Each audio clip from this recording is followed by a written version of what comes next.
我方渔船进行了拦截，并把渔船船长和船员非法扣留在冲绳县石垣岛。中国加油！加油！加油！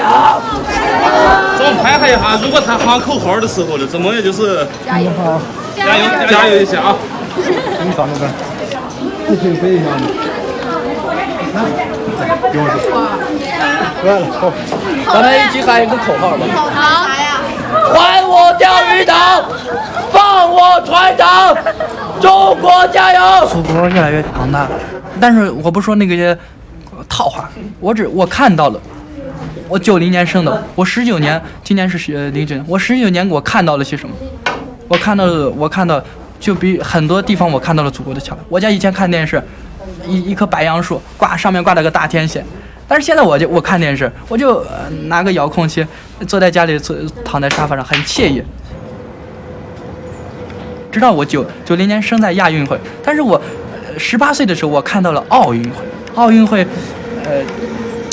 是世界人民的盛会。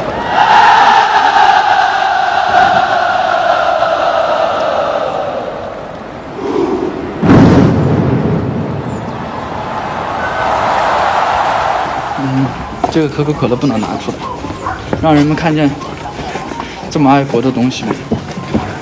放上一个可口可乐，简直是变味。可口可乐不能出现在这种场合，可口可乐是外企，要是出现，也仅仅是只能出现中国的产品。今天路上感想很多，有一个人，他竟然问我说：“喂，你这干一天多少钱？”我心中怒火中烧，真他妈想揍他一顿。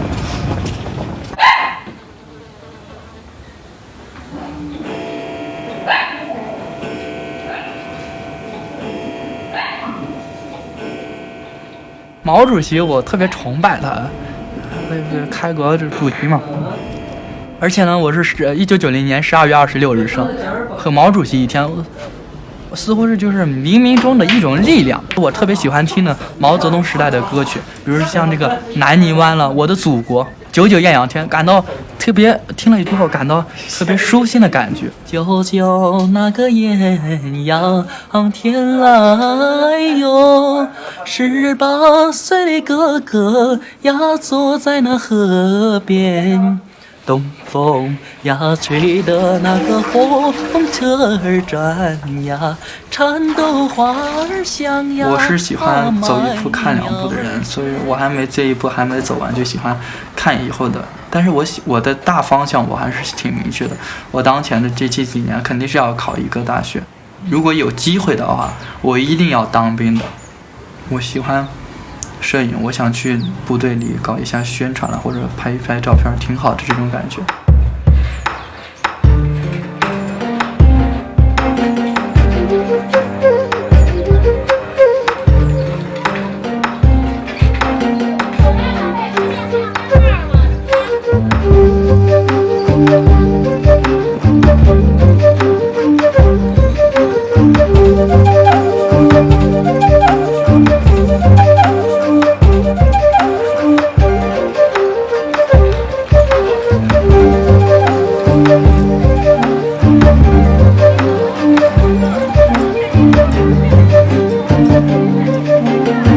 爱国不仅仅是一种口号上、口头上，国家重视我们，所以说我们必须以自己的实际行动去报效祖国。什么样的人才算是有作为的人？能够把理想付诸于行动的人才算是有作为的人。所以说，我们要把这种爱国激情、爱国热情去付诸于行动，投身于建设祖国。我将来的梦想，我一定要当兵。我最理想的还是去边疆地区。因为不要待在个内陆整天训练，我觉得通过在新疆、西藏这些地方才能够真正实现我自己的价值。因为要当兵，就去最艰苦的地方当兵。我们的队伍像太阳，脚踏着祖国的大地，背负着民族的兴亡。我们是一支不可战胜的力量，我们是共同的子弟。我们是人民的武装，从不畏惧，绝不欺负，英勇战斗，直到把反动派消灭干净。毛泽东的旗帜高高飘扬。这首歌可好了。觉得呀，力量、激情、热情。我哥他是属于80后的，我是属于90后。他能参加阅兵，但是我是如何通过自己的实际行动来表达我的这种爱国情感的？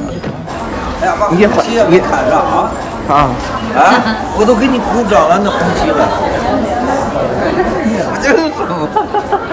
哎，这就是我给支持嘛，确实是够遇到，也该是我还是。亮营人我的你啥的？为什么我选择这个游行的方式？我就是从这个五四运动里得到的启发的。五四运动也是青年学生，青年学生以主力军，后来才这个然后是工人、商界的这些人才加入，然后再组织这个大游行五四运动。我们献身这壮丽的事业，不向荣光，向春天，向春天。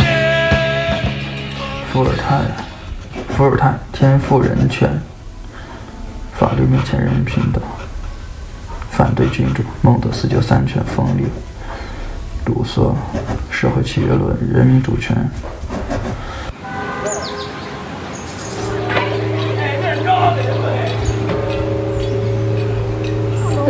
你们俩，我跳21下，21下就你看啥都有了。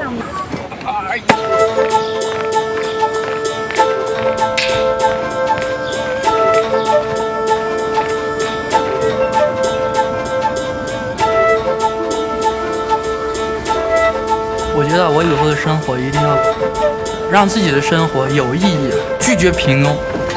我不喜欢平庸，不喜欢埋没到人堆中，显不出你个展现你自己。社会是一个大舞台，你必须让别人认同你，看好你，为你喝彩。逮捕、危殆、缔造、侦电、玷污、笃信、打盹。如是而独立汉就香蕉北秋橘子臭豆看完烧红面才能浸染满江闭口，白鸽真流一机长空与相权的万里上天水自由。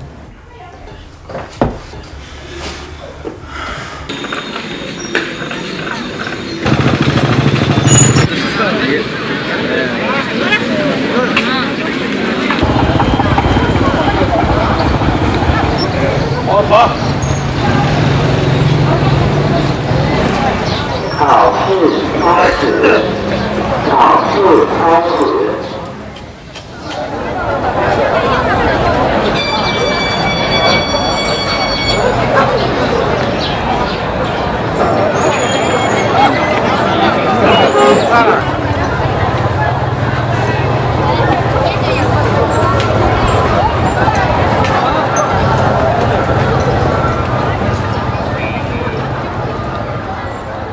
高考啊，高考我文化课没考好，分数就不用提了，反正没考好。然后我就当知道成绩的那一天，我就没想说是报专科了，或者报3本了，或者是什么补报了什么，我就马上说要补课，上专科太没脸面了。我家弟兄3个，就现在就剩下我一个上学了。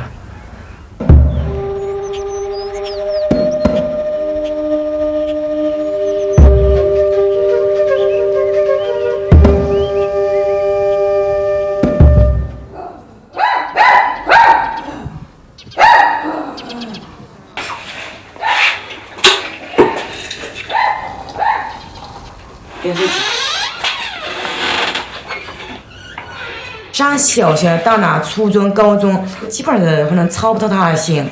为啥？大人们都是每天他忙忙碌碌的，无论是挣钱不挣钱，就知道他在他挣钱。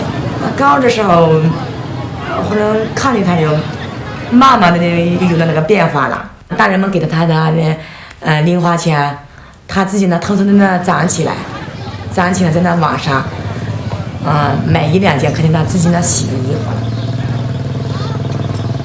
后来他出去那个游行的时候，我就刚开始就不知道。后来他在家的时候，我们拿了那个就是军衣服嘛，那个旗。我说你出去做啥来了？他说出去他参加什么些活动了。学习，刻苦学习，奋力拼搏，成就学业，回报父母，回报老师，回报学校，回报社会，振兴中华。当我想到国家的时候，我觉得是党是创建了国家，是有了共产党才有了新中国。国家啊，我以为国家就是政府，这是怎么说呢？我从人民医院出生，然后我从长大，包括吃喝拉撒，喝的奶粉啊什么的，然后我住医院幼儿园上幼儿园，上小学，上初中，上高中，衣食住行都来源国家，每个人都是国家的一部分，生活在国家的这个大家庭里，没有国家就没有我们个人。都说上学没钱了啊，过来拿上，先给他上了学，盖了一些房子也是花了10几万了，也是，这都是借人家的钱过来的。说实在的，我就说他了，我说那你考不上大学，那你以后咋办呢？自己呢条件呢不是那个太好的，让那大人们给你那找些那个合适的那些工作嘛，那是不可能的，就得凭自己的。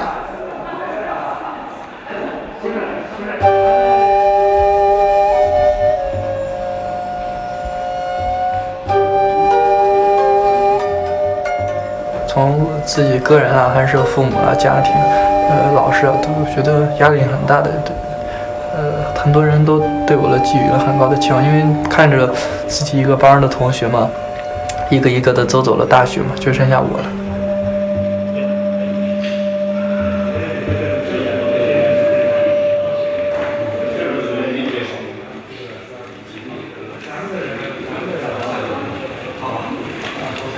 感觉印象最深的吧，就有三种人，就第一种人就是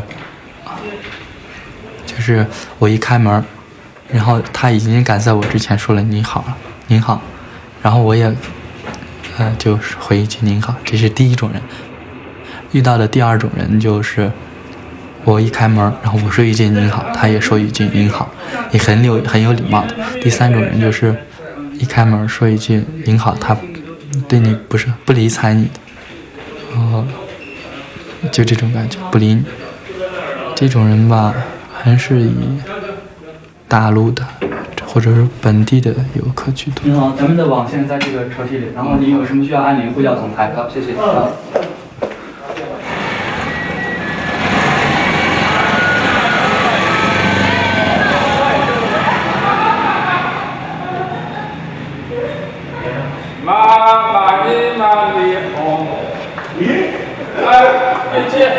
我们真出了嘛？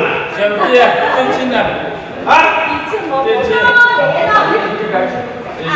干嘛事啊？我们走。我们这儿搞的一个企业嘛，日本人作为技术投资方，他在我们酒店入住。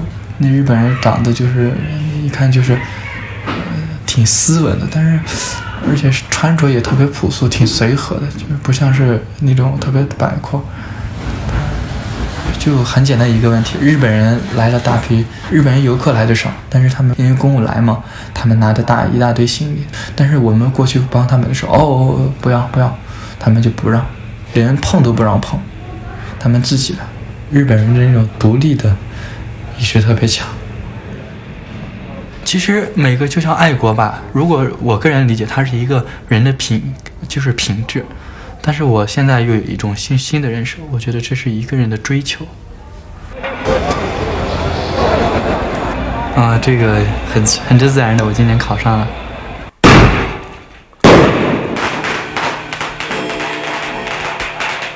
家里头，我们在家里头也是好几辈了啊，没有个大学生。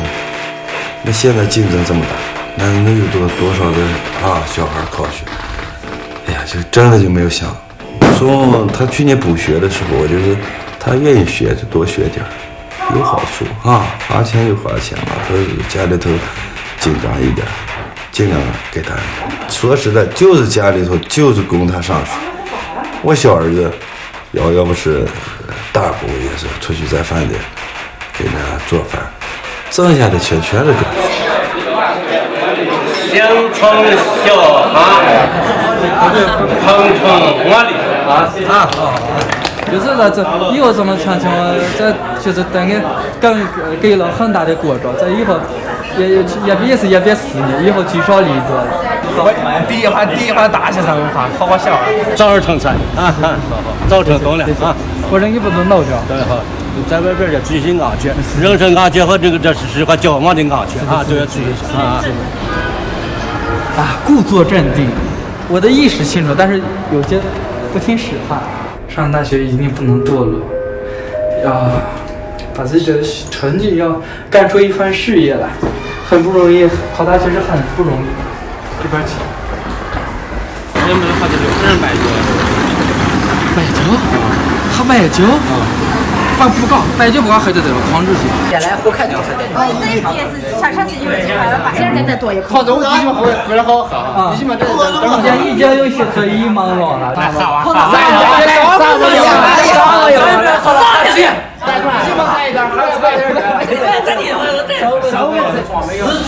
死错人，特别安逸。这样接下去是打麻将，你死接不了打麻将。这样的你死接不了。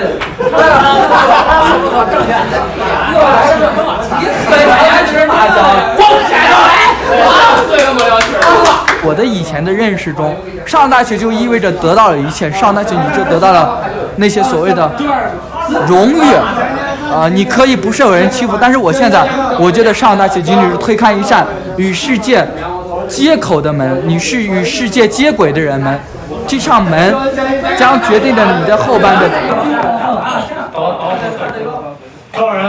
我弟弟其实也干得挺好的，他还获了那个第2名，获了那个云锦城优秀员工，我都知道，他在那个云锦城干得挺好的。其实我心里一直过意不去是，他这么小就不上学了，他这么小就不上，而且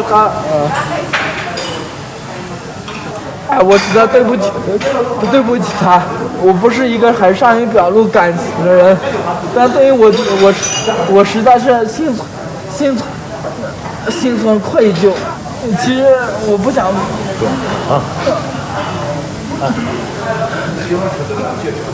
他一个，哎呀，2个字，他一个月季节了没了，钱都给支援，不用，进来，他的钱都支援给家里。我今天说的真话太多了，不应该说真话。这个世界嘛，都是谎话编织的。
耶！背着这么大的一个灯。Peace, one nice。厉害吧？起吧。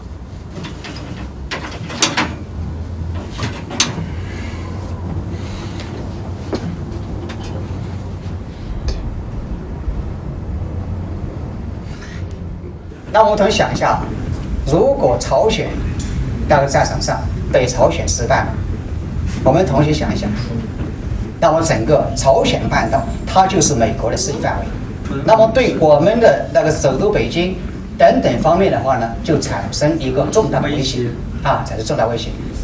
如果不打的话，整个朝鲜半岛东面全部是美国势力范围的话，等到我们最后我们整个国民生产体系建设好以后，我们再去打的时候，我们损伤更大，对不对？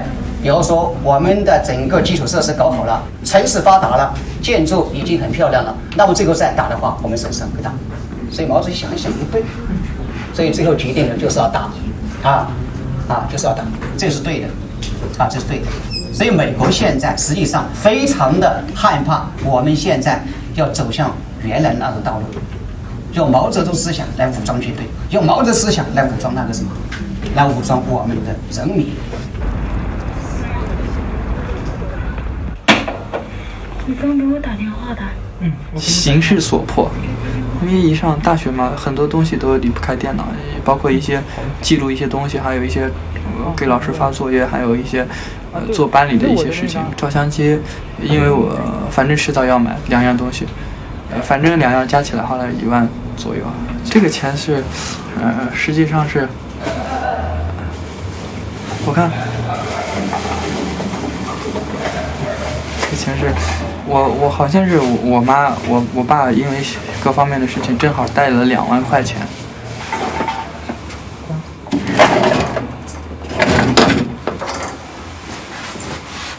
你自己小学带吗？带了。也带了。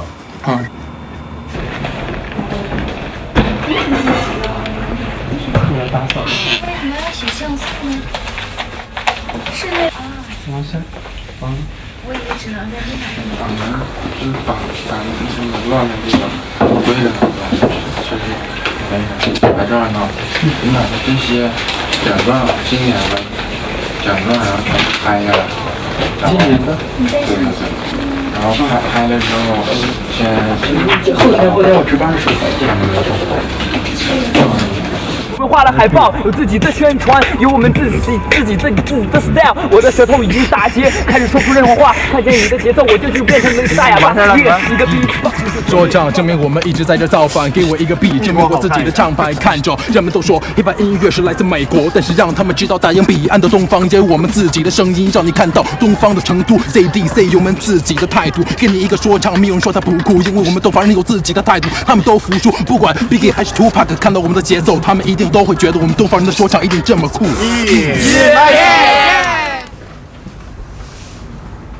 工作怎么干？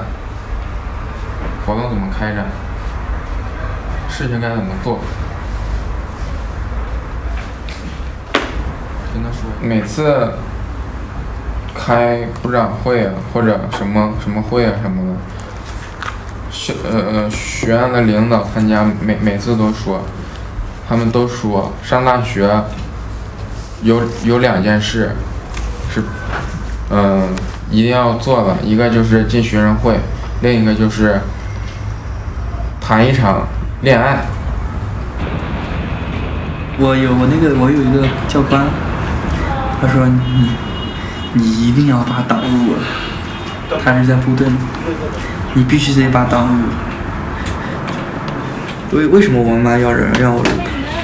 比如说你考个公务员啦，比如说提个干啦，之类的云。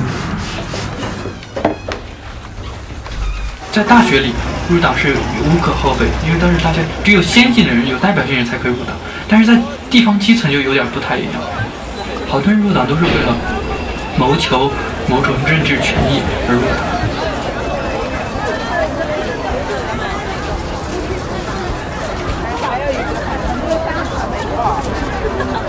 在在大学还是相对比较纯洁的，但是，也有个别地方学校搞得不好，比如说他就直接内定了什么，这种人这种地方很讨厌。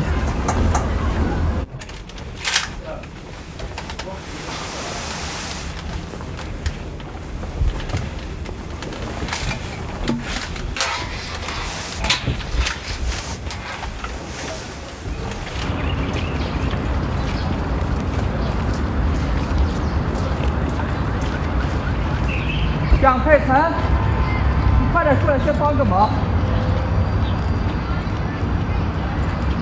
快点！你给我把绳子弄，把绳子拿。这种事应该找淘是不？不是，我来了才发现我没找了个帮手。找小胖啊！我问小胖拿上。这俺大你不大？你走哪儿啊？在这儿。哇！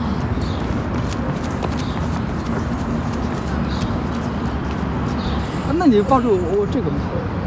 我抱不到啊，那咋？你先抱一下。抱一会儿啊，抱我，扛到肩上。我不然。哎呀！请你训说，小胖呢？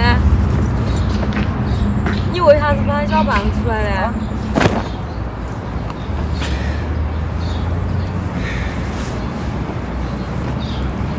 哇，朝成个这。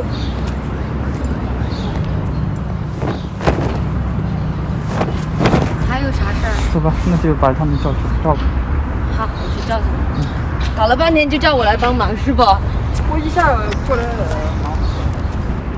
哎，这个投影挺好看的。你就拍那东西，我拍你。继续。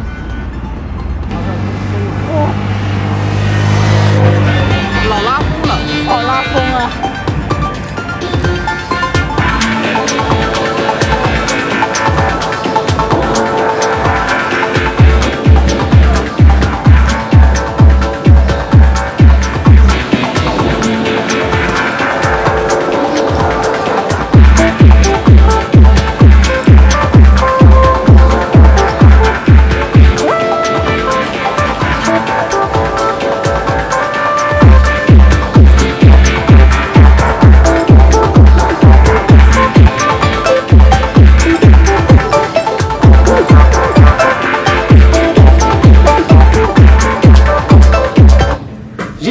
是人民创造的，如果没有人民选择你的话，对不对？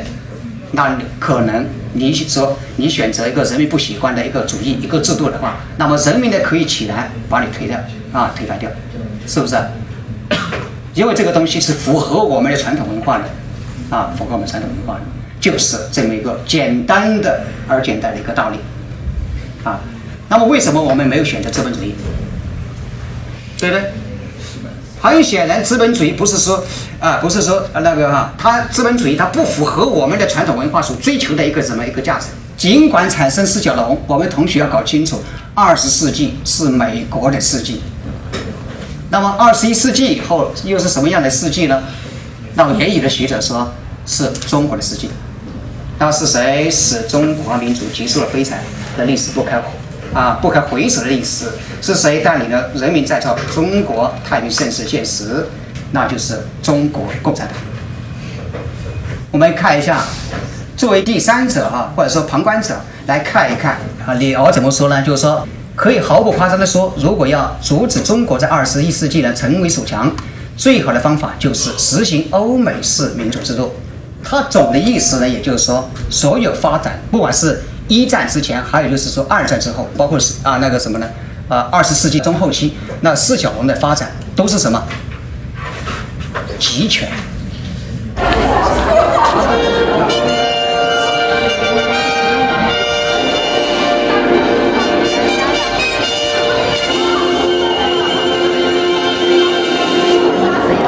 1935年12月9日，北平6000学生集结新华楼，抗议国民党政府的不抵抗政策，遭到国民党政府的镇压。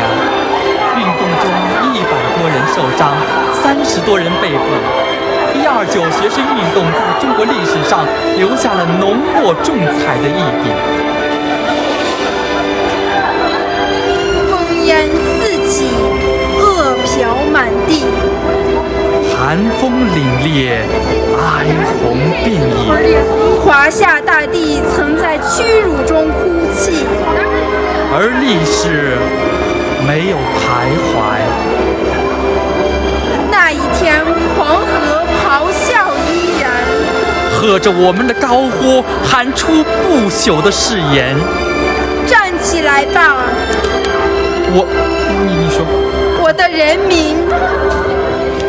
家乡满目疮痍，故土被烈火焚烧。一群青年用悲壮点燃胸腔的热血。刘老师，我好激动啊！一听到这个音乐的时候，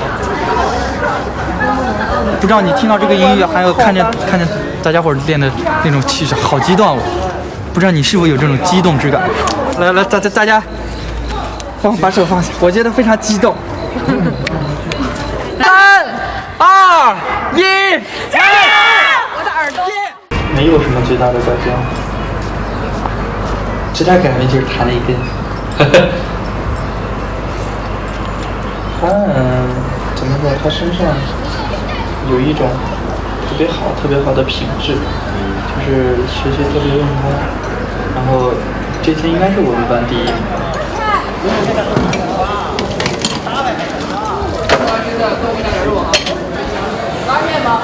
刀削。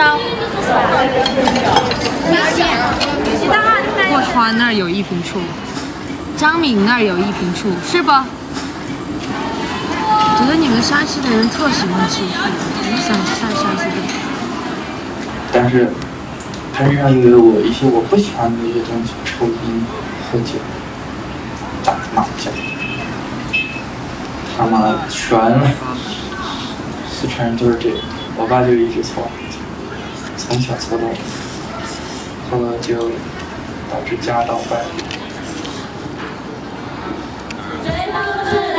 想到我眼泪掉下来，出卖我的爱，你给了良心在，就算付出再多感情，再拿不回来。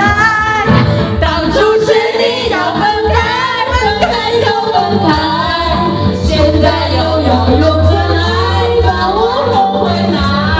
不能不要唱错。祝你生日快乐，祝你生日快乐。祝你幸福，祝你健康，祝你前途光明。祝你生日快乐，祝你生日快乐，祝你幸福，祝你健康。不知道为啥，其实我这感情上的事情好像不由主观，不由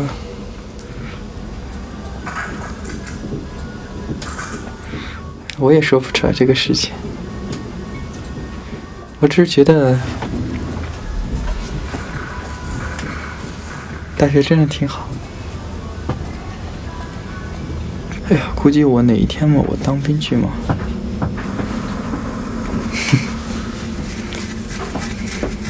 其实部队这个事情倒是挺黑的，不过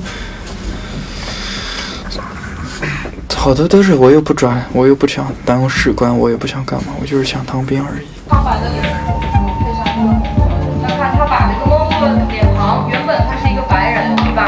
那么他把白人的这个脸庞变成了什么色彩？变成了粉色。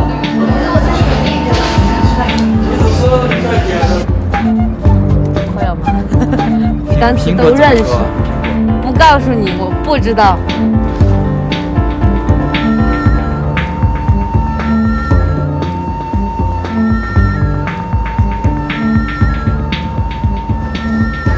再泡一个。我今天下午好想做跟这的。这是吧？哦，你看这是吧？啊，给你1分钟的时间。好 ，action 开始。这笨蛋了，你已经按了快门了。我给你，先按下去，推上去，好。不对，我站收天，两边都是你的。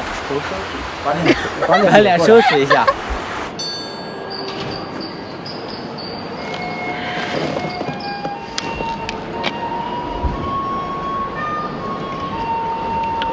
往事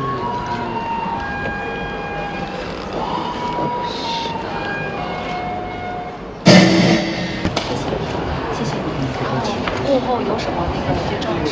1号中江中学学位6名分，2号新白山区大湾。中国曾经一直说，能有钱还是能有权。我妈说能有权，有钱之后就有钱。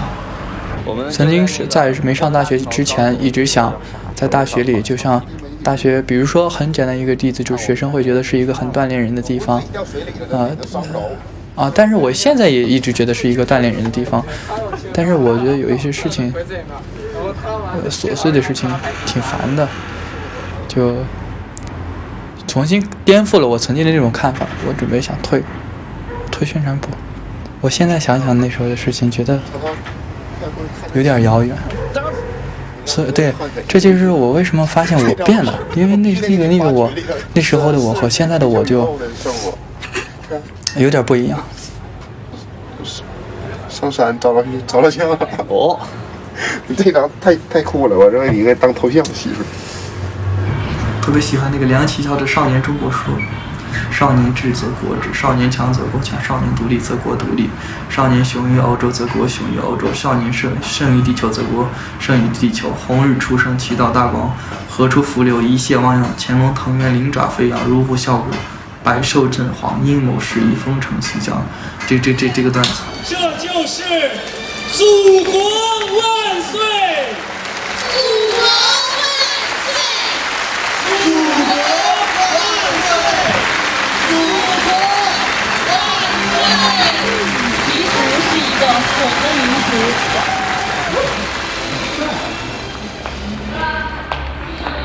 你不觉得无聊啊？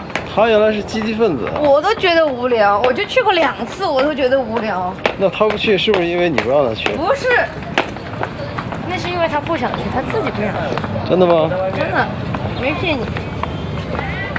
因为我觉得以往都是积极分子。啊，一坨屎。初中的时候都躲那个厕所，就这手拿着烟，这手背着。这样隔一会儿偷摸一下老师，然后我也陪你们好好说。小门你可曾记得往事春夏望，往事难忘，往事难忘，就这首调子。你记得就感觉心被轻轻地碰了一下。有就那个艳阳天来哟，18岁的哥哥呀，告诉小英莲，其实啊，时间就是一把杀猪刀，就是一刀一刀的剁，一刀一刀的切，然后你会不知不觉地发现，时间已经过去了。曾经一块儿长大的好同学、好玩伴、好哥们儿、好小伙儿，现在都有的结婚了，有的干这干那的，劳燕分飞。我发现时间就是一把杀猪刀。我刚上高中的时候，我将来一定要回平遥，我一定要照顾我爸妈。然后直到现在呢，我发现我已经有打算了，就是发现我这个念头啊动摇了。招学要直接到西昌吗？没有直达车，你只有转车。一直从招学还能回到西昌，然后再从西昌到喜德。恭喜您已购票成功。我留在这儿这么长时间，待在成都，就是为了支教的这个事情。要不我早就闪回山西了。因为据我了解，因为我没去过大凉山，他们说那边的人的教育特别落后，就是你落后到什么地方呢？就是有老师上课，没老师就不上课，所以那边留守儿童也特别多。我们去参加这样一个支教活动，然后在这些学生当中去寻找一名或者2名的同学去，以他们为一个剖析点或者切入点，去拍摄他们。你从那边走过来吧，边走不要看我们，你就自己感觉在找拍的地点。这种本一打是多少钱啊？200。啊？那还有这个，这个是正本，对吧？能买那个桐豆到那个桐豆。学生这不是全部空用吗？谁给你说的？能到学校到家，家到学校这2个地方。蒙混个屁！说了不能用学生证，他还不信。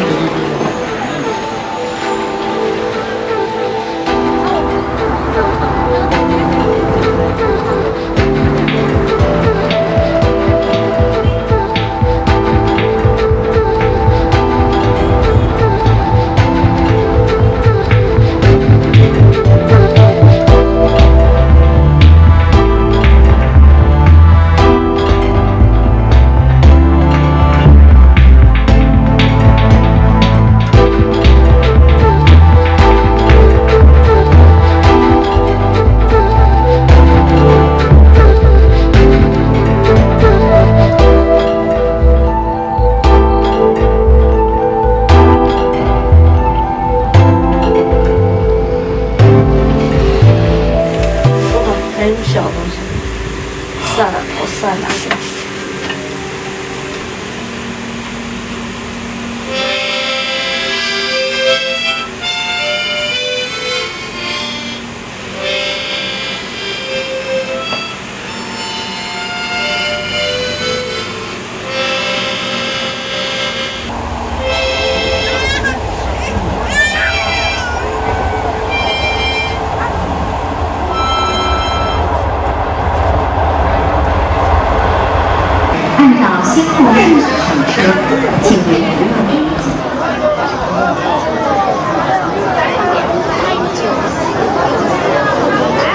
我先代表遗志爱心社感谢你们，各位朋友、各位同学过来，对我们家乡的孩子的帮助。也许你15天会改变一个孩子的人生，对，所以说我觉得这方面还是很重要。还有一个点就是，这个呢，就是那个招局呢，那个他的这个毒品和艾滋还是有点严重。如果你们有相关信息呢，可以就是说教一下他们就是比如说怎么样防范毒品、艾滋是通过什么传染的，还有毒品是通过哪个渠道。需要我就是说，觉得有什么课有什么东西需要教一下，先说这个。就是我们一共去15天，不要就是什么语文、数学这一门课，它是那个长期老师教的课程，我们不可能在这15天之内把它提高到多少。那么我就要变一下我们的侧重点。第一，毕竟他们是3岁里的孩子嘛，我自己觉得第一要重点就是要让他们有出去的欲望，求知的欲望，这是对知识的欲望。第二，提高他们自信心。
有点远嘞，还有点远，同志还有点远，跑2趟有点恼火。但是我们至少要把你们是那些宝宝或者那些我们把视频给他行了。有点重，问题是很重。这个也没得事。跑2趟有点不现实，等会儿回来是黑了黑哦。我也可以再背个包包，要不要再拿点东西来给我们家嘛？一趟要走几个小时吧？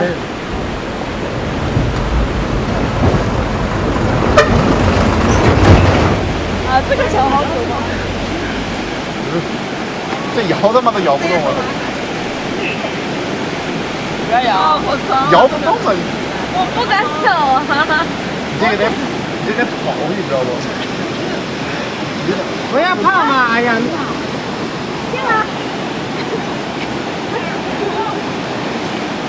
慢点走啊！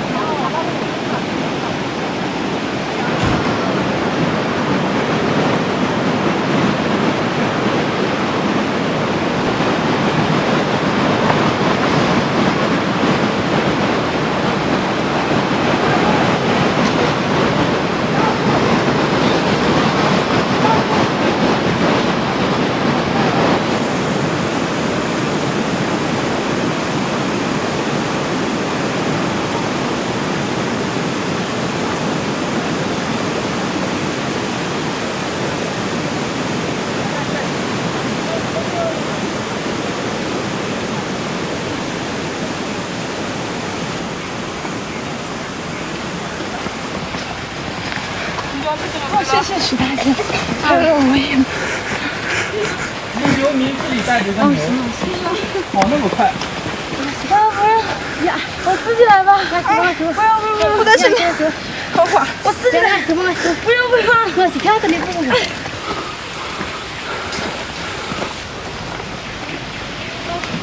休息下嘛，同志们。刚到好几度。比较多。啊，把路车下去是的。下去。我说陡坡让你们辛苦了。路下去。我说麻烦你们了。看看还有多久？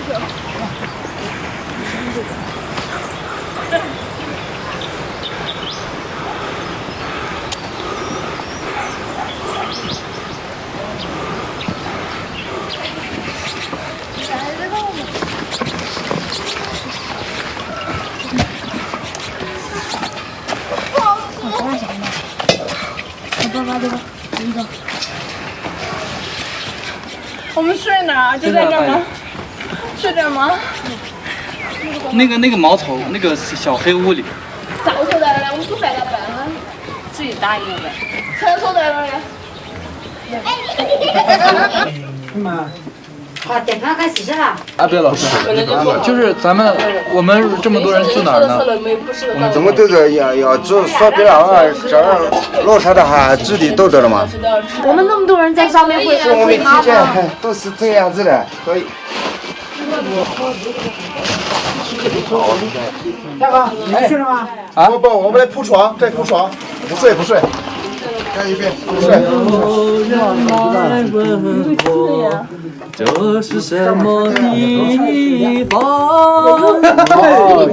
我就骄傲地告诉他，这是我的故乡。还有毛主席啊，多人大，指引我们成长。知了知道，哎呀，这幸福啊！说明爱不到，哎呀，这幸福啊！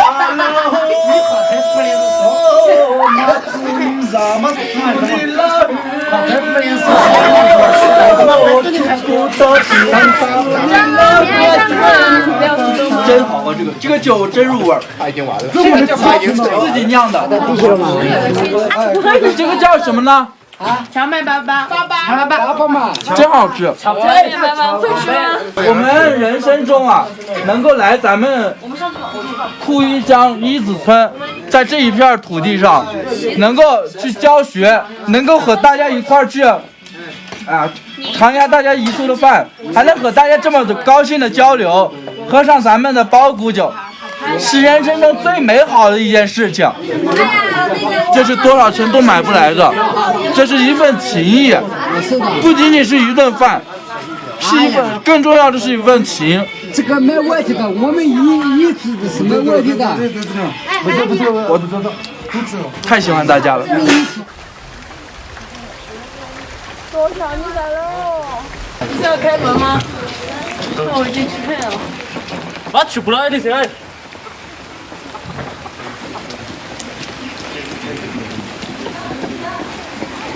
你们下午再来吧，我下午上课。下午再来。想着走回去，然后回去做2分钟再走回来。他们要走很远吗？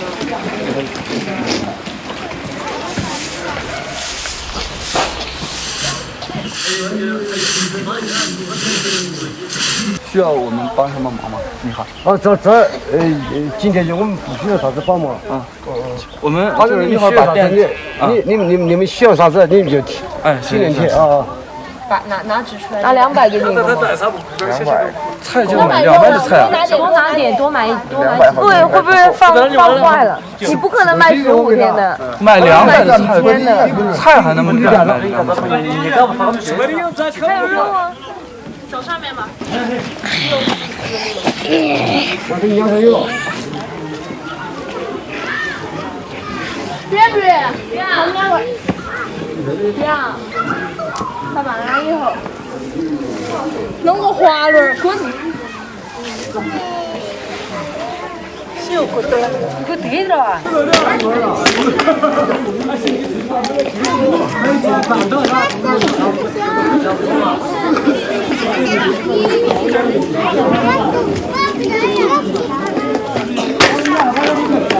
来，大家都安静一下。2年级的同学坐这边，1年的同学坐这边。开始2年级。大哥哥，那你2年级的人录这时候可能有就是学一下有多少个2年级的知识？2年级的2年级。进了教室不要说话。他怎么的嘛？俺妈读学校嘛。这老师是跟他的说北京大学弄嘛，那种我不给他。那请个你弄嘛，这请个也是花了的那，你这个不嘛，特些葡萄嘛。今天葡萄就给他花了的那，西瓜那就问题了，对俺妈读学嘛，9块嘛。这现在这个12块呀。1年级的班长哈，1年级。就2个班的班长。2个班的班长都是他，大家都要听他的好。3个给其他的，留个机会给其他的嘛。还有留个机会给其他人好。那就是2年级，你就2年级嘛好。那个妹妹是几年级？那个女孩，对，你听得懂吗？听得懂吗？听得懂我说话是吧？你们是2年级吗？我们很高兴能够站在这里，给大家进行为期15天的教学。就是之前我呢，出去到农场那个看了看，听过你就是干农场的事。希望大家能够积极配合。我们今天站到这里，不仅仅是老师，我们是朋友，是哥哥，是姐姐。这位小朋友，你站起来，你大声的说，用汉语说。你跟我那边，俺们是你知道的。我是中国人。我家在四川。你问一下，大家能明白什么意思吗？这题都是啥？这题。上什么开9题啊？我是中国人。中国人。你笔写不是有人写的？有人说我拿过去了什么？什么？啊？我见过一本书。什么？我见过一本书，应该拿过去了。哦，我看见我的笔。这边教室一个桌子的第1排的一个桌子的，或者第2排。好。好，行。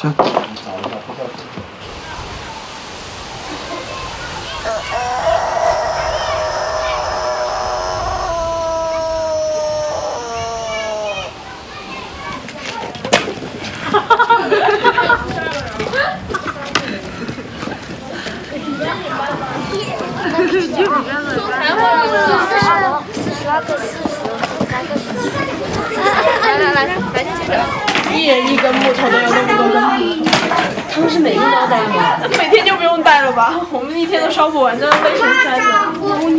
哎，不要挤，不要挤，停，不要挤，两个一起走，你走，你先走，你先走。不对，一个男的，一个女的进去。在登记的时候大家要安静。别说话，挤有着。他是副班长，今天他觉得他有点镇压能力，不是镇压能力，是沟通能力。沟通能力，他其实也可以那个。好，让他们安静现在。挨个看着，能看着，挨个看着。别陪。上课不要怕，上课不要怕。哎，哥哥，我不，咱们下课可以去不这个把地图看见嘛？你那个是我对了，那是对我嘛。选手只能确定要来的，要不然人家就那个是那个。怎么了？他们是你的人，你能确定就行。是你的人的老师。他是确定要来上课的。我们本子发是你的人的老师给你本子不是？请看他们请呀，来一个嘛呀。啊，你不要嘛。那就确定了。哎，弟弟。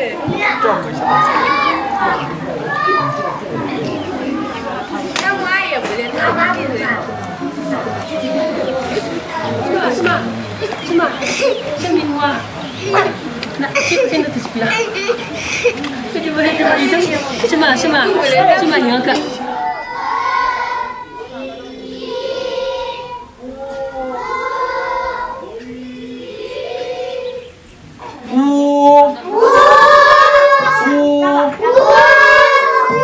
大家把自己的口变成一个圆形。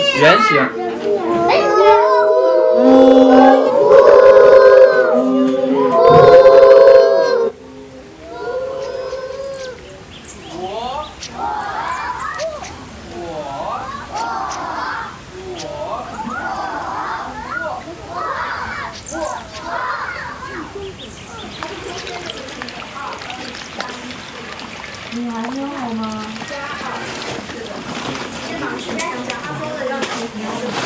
你直接到了。你懂。我买可乐雪碧了。啊，谢谢。这是咱厨房少有的资本主义产品。还是啊。哎。哦，来了。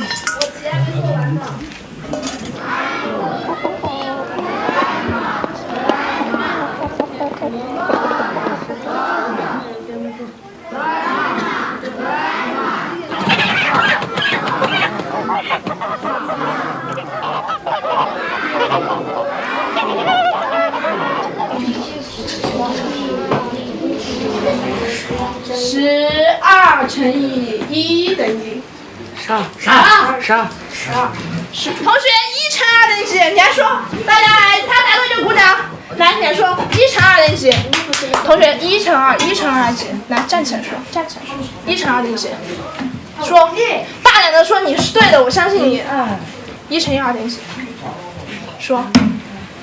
对，说，真的，大家都在等你答案。大家，他答对就鼓掌，听到没有？听到了。要不要先来个掌声？来，大家先给一个掌声。来，1乘2等于几？回答的来不？回答不来哦。等一下我来跟你讲哈，没事，我来等一下跟你讲。那12乘以2等于好多？24。哇，你们相当棒，24哎，好聪明哈，好。老师。快上来了。不，学的人都要来，应该，学的人都应该来。来，是只有我们怕是你说他那点全了就理解啊。你拿着个真的，你们这过去他是个。知道吗？我们知道你爱学习，知道15天我保证把你乘法表教会，好吧？好的，爱学习就行，真的，不要理他。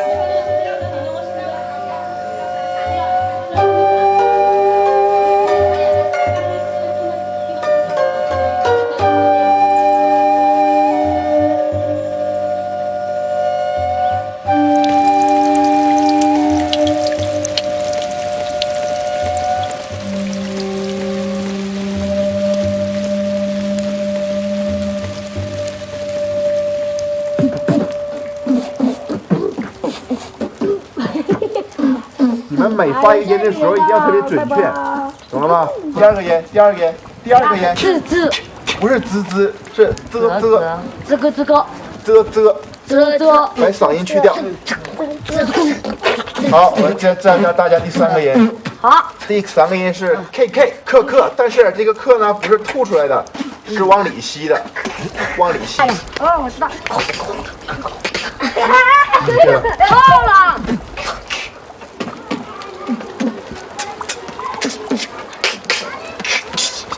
说一下。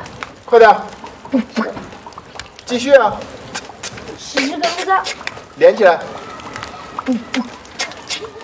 好了，今天上课到此为止，你们快回去吧。下雨了，好，拜拜。下雨了，回去吧，真的。我操，他们这回家太……我觉得告诉你，你以后每天下午就在这里教，我都不用走了。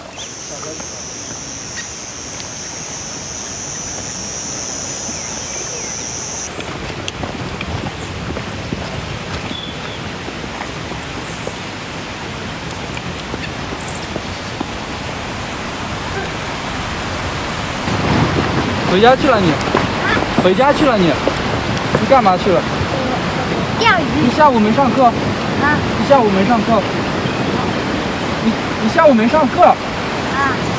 你跑去钓鱼？啊，钓鱼。你为啥下午不上课？啊。你为啥下午不上课？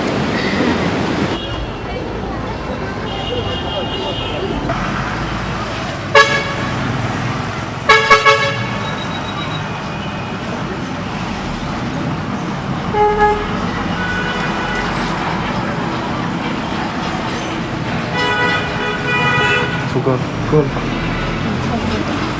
行，你帮我一下，能不能便宜点？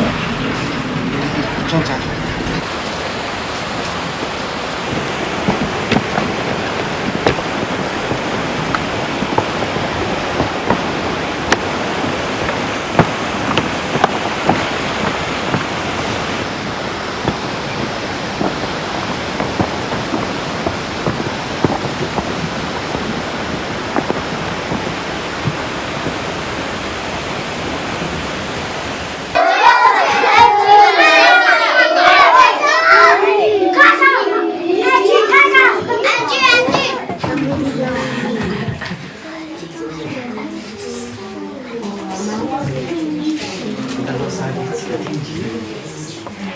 奴隶有力。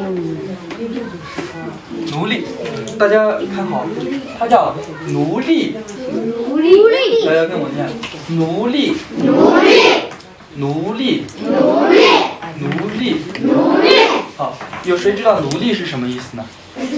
奴隶呢，就是没有自己的人身自由，就是没有自己的，不是做自己。明白吗？就是对，一进到要听从主子的安排，就没有自由了。自己的心愿。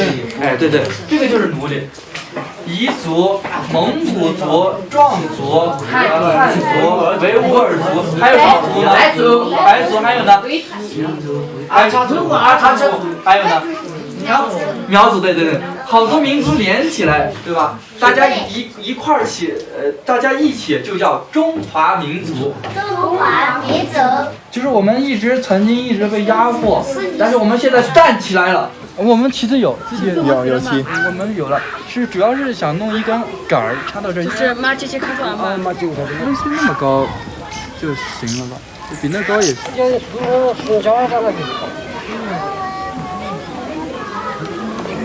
给不掐的这个胳膊上一个人，不大。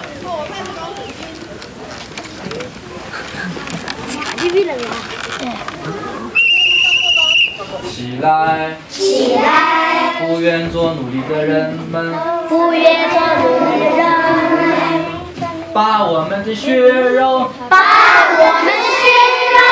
筑成我们心的长城，筑成我们心的长城。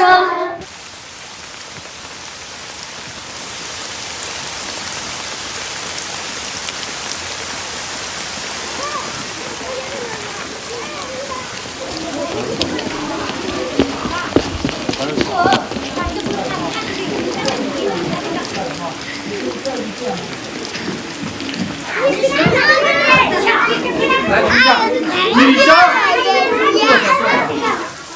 成我们新的长城。筑成我们新的长城。阿民族到了最危险的时候。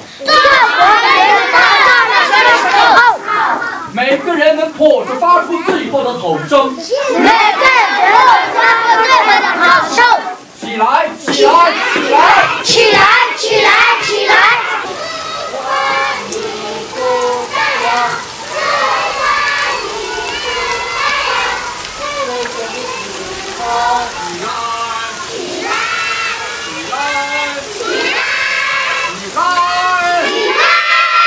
我们万众一心，我们万众一心，冒着烈炮火，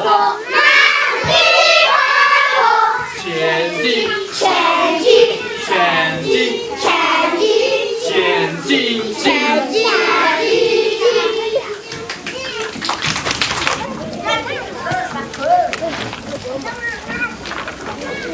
那个是抓的嘞。好，好。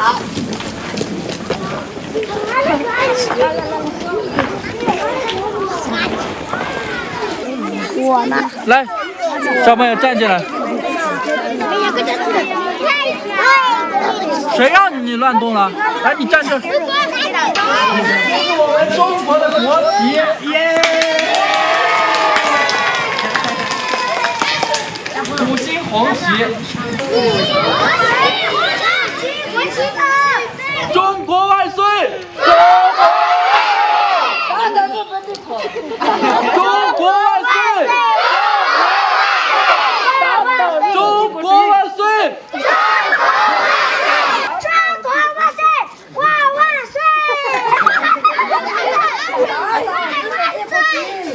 我作为本次的我们支教组的组长，非常高兴的能够和大家在一起。我们是56个民族中的一朵，我为大家感到自豪。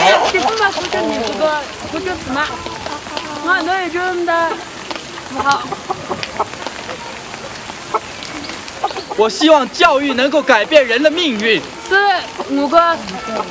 预备起，敬礼。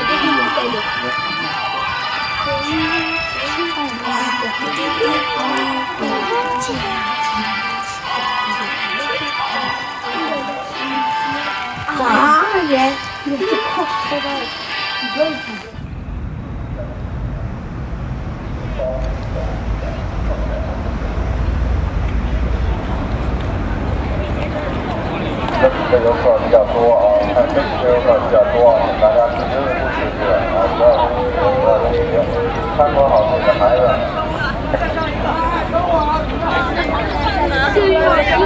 来这儿，我爱北京，我爱中国，这是我们的。我爱毛爷爷爷。防爬点，防爬点，防止小孩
强拆事件哈，所有的一切都将用作廷堂对供的证据。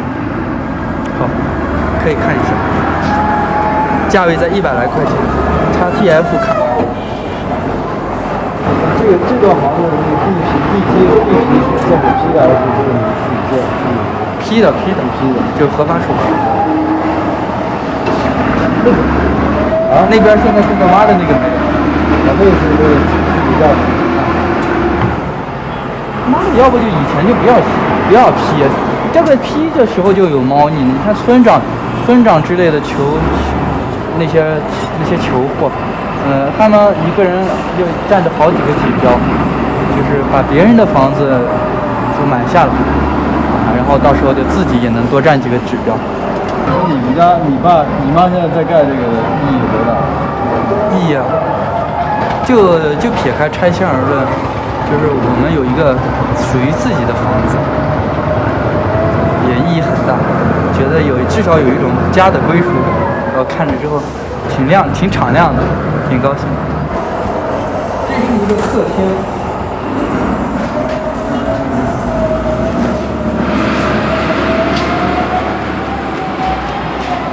3个卧室1个客厅，然后这边还有一个小房子。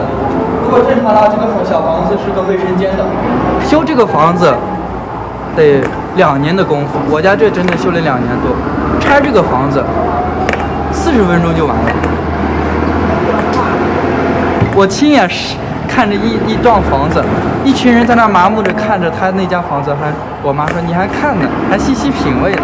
但没想到是那表情就是鲁迅笔下的看客文化，就挺麻木的。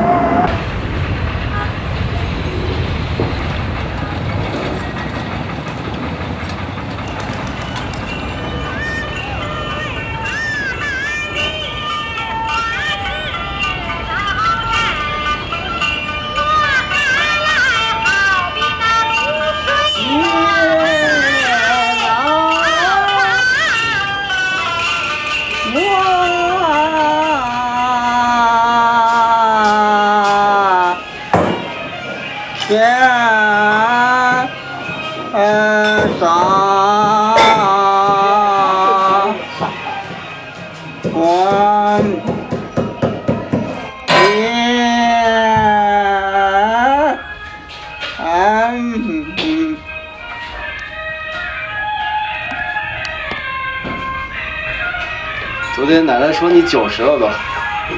他是88，他说你90，你也是88。88。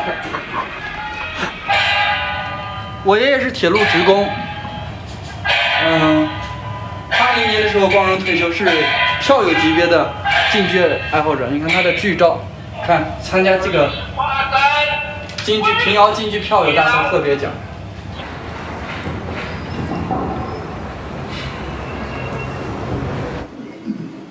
大点啊，过招。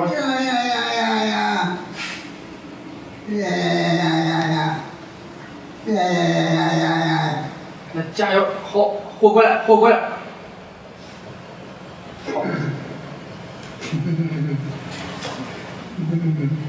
来，起来吧哈。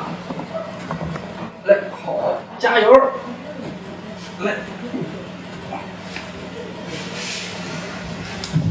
好，举起来了啊！好，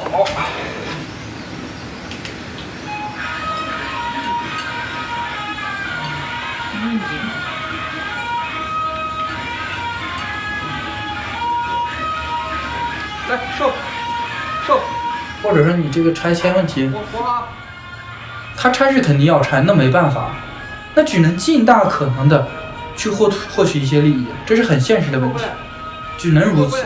要房子还不知道去哪儿了，这些人几千户人家将去哪里？将何去何从？试问。我在这说，要点过坡好。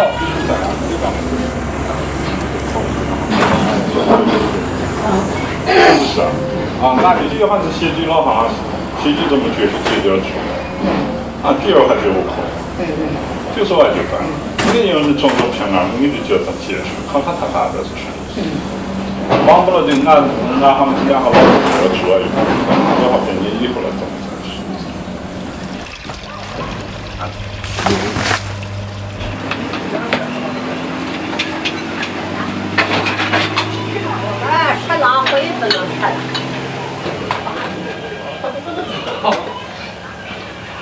笑什么？哈哈哈哈哈！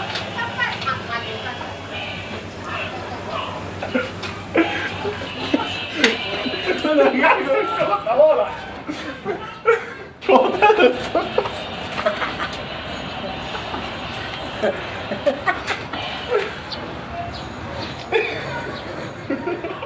快了，你还能看到你？咱得看在哪儿啊？在那掉在带的脑头。咱俩看拍。好在哪关好的？打到这儿来了。现在狗鸟也在。大镜子。奶奶康。大镜子。奶奶。没事情。黄了。北京的金山上光芒照四方，毛主席就是那金色的太阳，多么温暖，多么慈祥，把我们农奴的心儿照亮。我有一种不妙的征兆，他是不是过来拆这儿来了？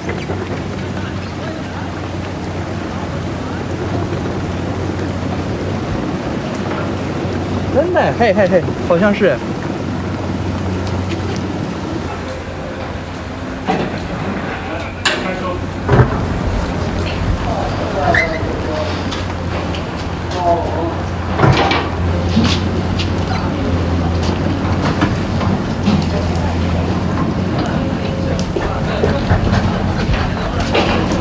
后花回来。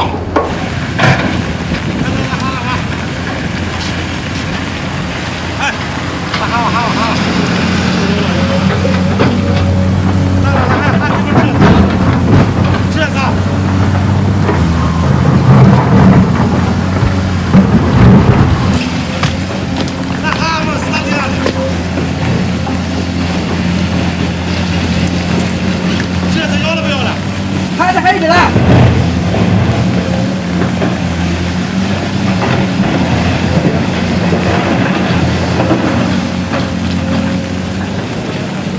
这你们啥地了？哈不哈？他跟我说的，哈子黑的了，没事。咋了？这一会儿人没了？哈多少？这哈多少货子？他在哈。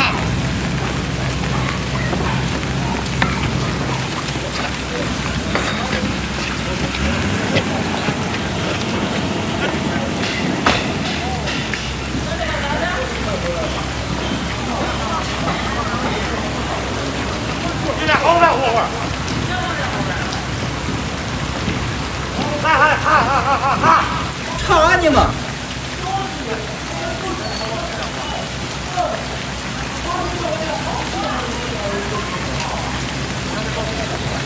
那说的是哈了，说的是。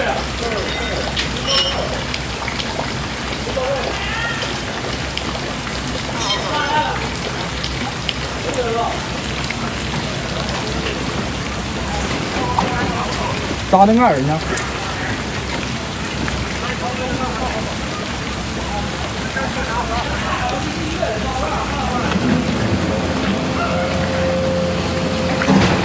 不用管那么多。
他！我从外面扔嘛。我还摔不了，摔不了，摔不了，摔不了，摔不了，摔不了。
再来，踩吗？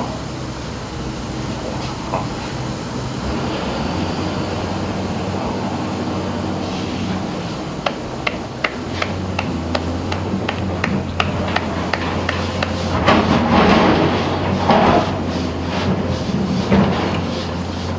后来就拆了呗。已经他争取不到什么权益和政府这样就是相持下去。一个是村里的村长给诈唬，说是如果你今天不签字的话，就要明天把你家的房子，我家那边的房子要给拆了。我大爷觉得那个爷爷奶奶那边也估计不想让人泡了，所以就签了字。他的签字的那个赔偿，包括一些条项是和刚开始的一模一样，也就是说，我们这些天的没有获取任何价值。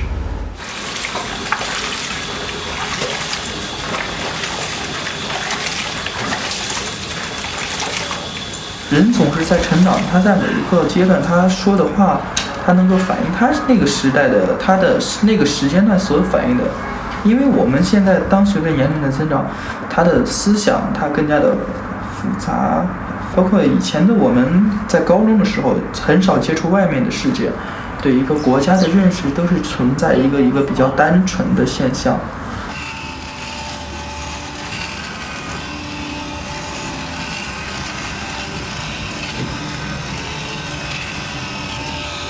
现在放私奔到日出。对。你想把我塑造成什么？胡鑫这一个人全部蔫了，全部蔫了。这两个小孩旺盛的精力搞得所有人都蔫了，确实是不好拍，确实。可不可以大一点啊？我们爱和平，我们爱家乡，谁敢侵犯我们，就像他们一样。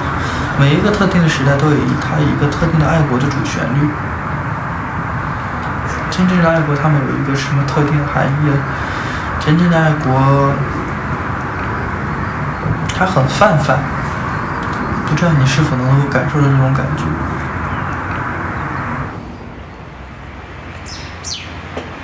也没事嘛。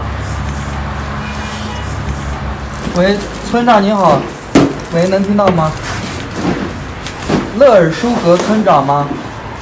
我说我现在在邮局准备给您邮一下东西，我就是和您说一下，到时候过2天就会收到了。然后您收到的时候给村民们发一下，包括那些孩子们。你看我当兵，我从高中时一直梦寐以求，多么想当兵啊，就是特别想。每次和你谈话都要涉及到这个当兵，我特别想。但现在我发现我没有这个想法了，这个想法已经被慢慢的去压缩。虽然是有一个你人生需要不断的修行，但是我想迅速的去让，无论是从经济上也好，还是生活上也好，就是在短期内要过得好一些，就是多努力一些，更稳妥一点的，也说不准。哎呀，其实很复杂。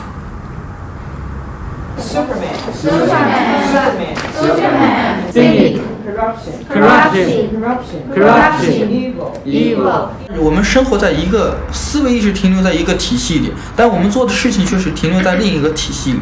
我们要想把这个生活中要做的事情去，放到思维意识上的那个体系里是不可行的。哎，赵尚通开始愤青了。高。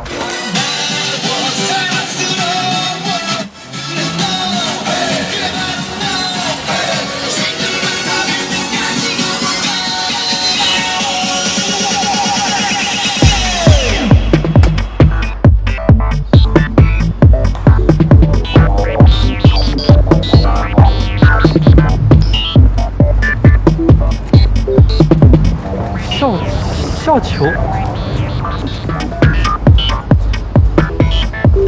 这个呢？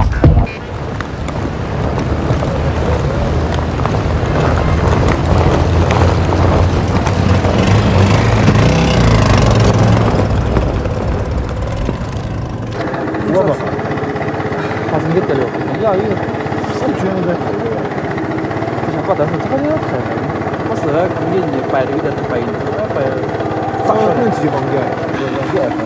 我也没得了的，我也上了。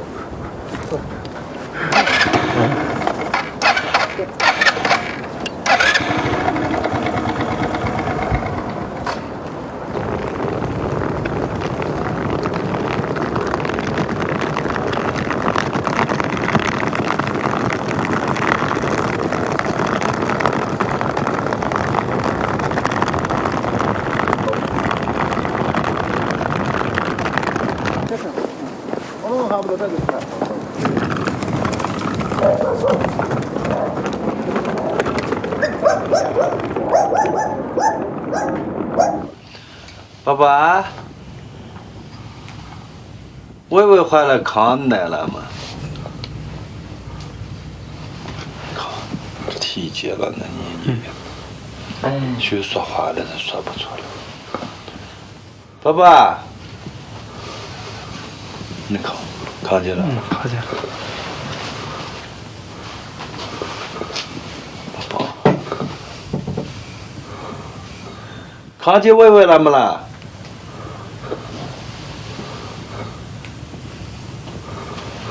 没办法，你本身这人还是那看见了没？看着人。看。想儿在迷的，可是没办法，我们说。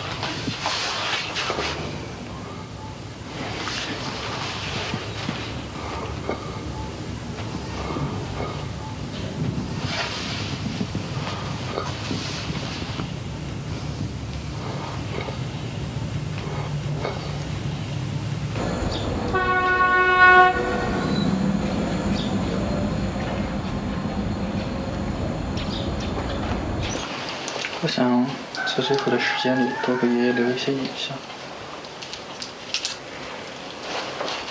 其实我爷爷的身体与老屋子那次拆迁，我觉得虽然不能说完全赖到拆迁的事，但脱不了干系。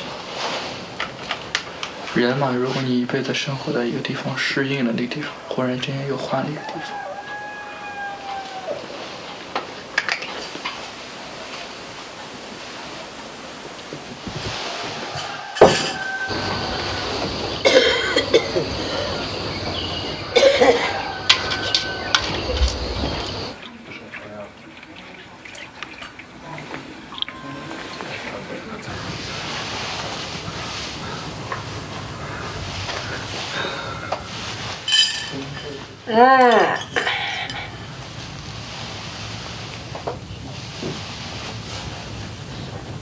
是。